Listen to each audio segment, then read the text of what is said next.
मनीषा साजवानी जी। राधे राधे। श्री हरिवंश महाराज जी। महाराज जी, जब कोई अपमान करे तो कैसे समझें कि कब चुप रहना है, सुनना है, और कब जवाब देना है? अगर हमेशा चुप रहें तो लगता है सामने वाला और भी ऐसा करेगा, तो महाराज जी ऐसी में मर्यादा नहीं।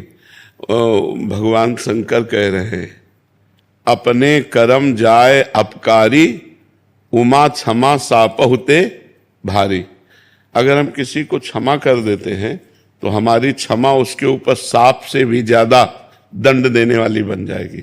अगर हम चुप हो जाते हैं तो मालिक हिसाब करता है, और जब हम हिसाब करते हैं तो फंस जाते हैं। तो इसे कोशिश करे, जब हमारा कोई अपमान करे तो हमें सहकर वहां से चल देना चाहिए। हिसाब भगवान के ऊपर छोड़ देना चाहिए।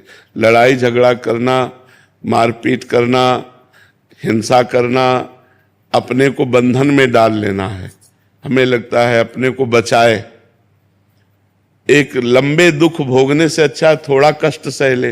जैसे कोई हमें गाली दे रहा है, हमें अपमानित कर रहा है, यदि हम उससे लड़ गए तो हमारे अंदर क्रोध आ सकता है, मार पिटाई हो सकती है, रिपोर्ट हो सकती है, फिर हम आगे बंधनों में फंसते चले जाएंगे।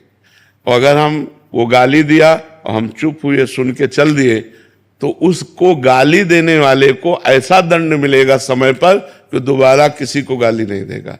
मालिक बहुत, हम यही कई बार चर्चा की है। देखो हमारे यहाँ भी मुकदमा कई कई वर्ष चलता रहता है, तब हिसाब हो पाता है। जैसे कोई केस हुआ तो तुरंत थोड़ी होता है, बहुत कहो 4 वर्ष लग जाए उस केस के सुलझने में, कहो 10 वर्ष लग जाए। तो ये तो एक देश की बात है और अनंत ब्रह्मांडों का हिसाब है। तो हमारे प्रभु के यहाँ कहते हैं कि देर है पर अंधेर नहीं। कहते ना, थोड़ा देर तो लगेगी कि आपको वो गाली दिया तुरंत उसको चोट नहीं लगेगी, पर समय आने पर ऐसी चोट लगेगी कि जिंदगी में गाली देना भूल जाएगा। अपने को सहना चाहिए। ज्यादा विरोध और लड़ाई झगड़ा और हिंसा आदि करने से हम खुद बंधन में पड़ सकते हैं। तो हमारी सलाह तो यही है कि अगर कोई गाली दे तो चुप हो जाए, कोई अपमान करे तो सह ले, अपना कर्म मान करके कि कोई हमारा बिगड़ा हुआ कर्म होगा। अब हम तो साधु वेश में हैं तो यही समझाएंगे, हम तो यही कहेंगे कि अगर वो गाली दे रहा है तो हम सह जाते हैं, और वो हमको अपमानित कर रहा है तो चुपचाप चले जाते हैं। हिसाब भगवान के ऊपर छोड़ दें, क्योंकि जितनी जेलें भरी हिसाब करने में ही तो भरी है।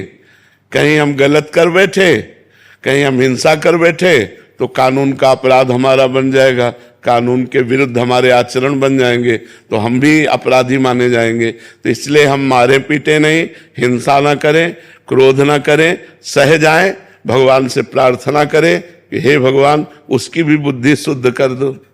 उचित तो ये है कि हम उसके लिए भी अच्छा सोचें कि भगवान अगर आप इसकी बुद्धि शुद्ध कर दे तो गाली देना बंद कर दे, ये भी एक अच्छा आदमी बन जाए, तो आप इसकी बुद्धि शुद्ध कर दो। हम तो यही प्रार्थना करेंगे कि भगवान सबकी बुद्धि शुद्ध करें, लड़ाई झगड़ा ना हो, एक दूसरे का अपमान ना हो, एक दूसरे को दुख देने वाले वचन न बोले जाए।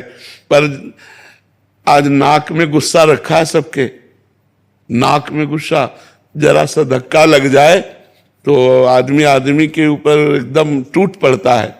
हो सकता है वो बैलेंस बिगड़ गया, उसका धक्का लग गया, तो अपने को बोलना है कोई बात नहीं, कोई बात नहीं, आप संभलिए और आगे बढ़िए।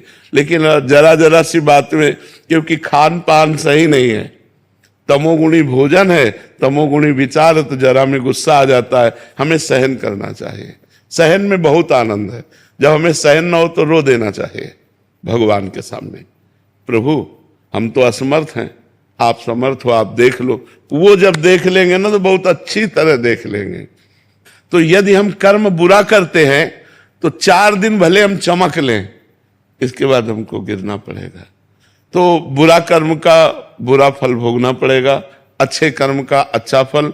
तो वो तुम्हारे साथ बुरा कर रहा है, तुम उसके साथ अच्छा करो तो तुम्हें अच्छा सुख मिलेगा, और वो परिणाम में दुख भोगेगा। ये सिद्धांत है। और लड़ाई झगड़ा करोगे तो जैसे वो अपराधी वैसे आप अपराध कर रहे हो, तो फिर उसको दंड भगवान क्यों देंगे? फिर तो आप भी अपराधी कर, उसने गाली दिया आपने गाली दे दिया, उसने विरोध किया आपने विरोध किया। उचित बात है हम विरोध न करें, हम गाली न दें, हम सह जाएं।